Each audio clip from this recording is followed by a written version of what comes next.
Daniel Souza, nós tivemos ontem uma declaração por parte do ministro das Relações Exteriores do Reino Unido, né, o David Lammy, que disse que a Europa deveria avançar para utilizar os recursos congelados da Rússia.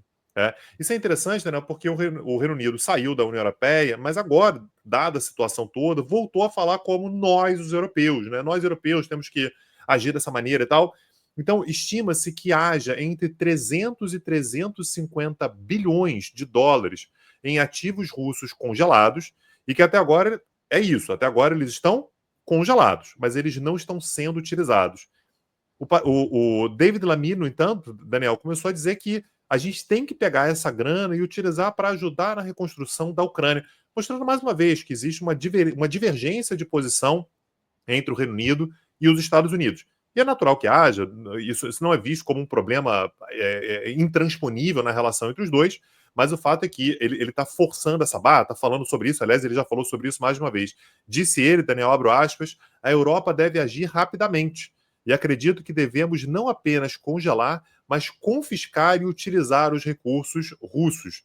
Ele foi perguntado sobre isso, Daniel, na verdade ele falou sobre isso quando ele foi perguntado sobre se ele apoiaria a aprovação de uma legislação especial para direcionar os recursos congelados russos para a Ucrânia. Ele disse que essa decisão ela tem que ser tomada em conjunto com os aliados europeus. A Europa, particularmente nesse sentido, tem uma força bastante grande, porque desses 300 a 350 bilhões de dólares congelados, né, de ativos russos, cerca de 220 bilhões estão na Europa, né, e atualmente estão sob posse de um fundo de garantia chamado Euroclear, né, que tem sede na Bélgica. Quem é muito resistente a esse movimento, no entanto, Daniel, é a Alemanha, porque ela acredita, a meu ver, corretamente, mas eu queria te ouvir, que fazer isso poderia minar a confiança na Europa.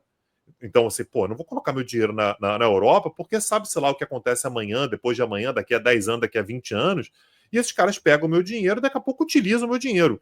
E que isso poderia levar o euro a perder valor. Então, daqui a pouco o euro está desvalorizando aí porque ninguém mais quer colocar dinheiro na Europa, porque vão perder a confiança. Então, o Reino Unido querendo utilizar e a Alemanha dizendo, gente, olha, eu acho que não é para tanto, acho que isso vai acabar sendo um tiro no pé lá na frente.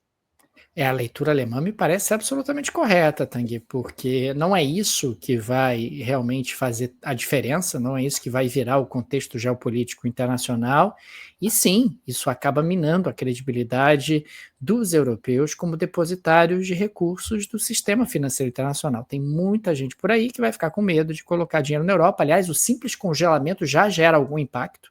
Imagina se você avança para a utilização desses recursos. Você está violando algumas regras e você está criando ali um ambiente de incerteza, um ambiente de imprevisibilidade que pode sim fragilizar o euro, pode sim fragilizar a capacidade europeia de atrair capitais, uma Europa que não pode se dar o luxo de perder essa atratividade dentro de um contexto onde a economia europeia precisa de força.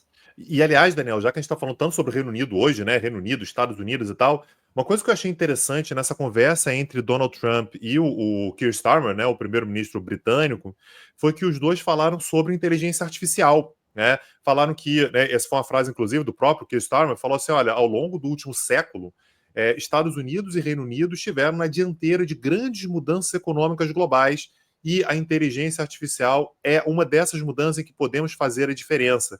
Ele chegou a dizer, né, uma afirmativa meio quase marqueteira, né, que olha, a inteligência artificial ela pode curar o câncer. Frase do Keir Starmer, né? A inteligência artificial ela pode ajudar a curar o câncer, enfim, antecipar uma série de diagnósticos, uma série de estudos, enfim, que a inteligência artificial ela pode fazer isso acontecer.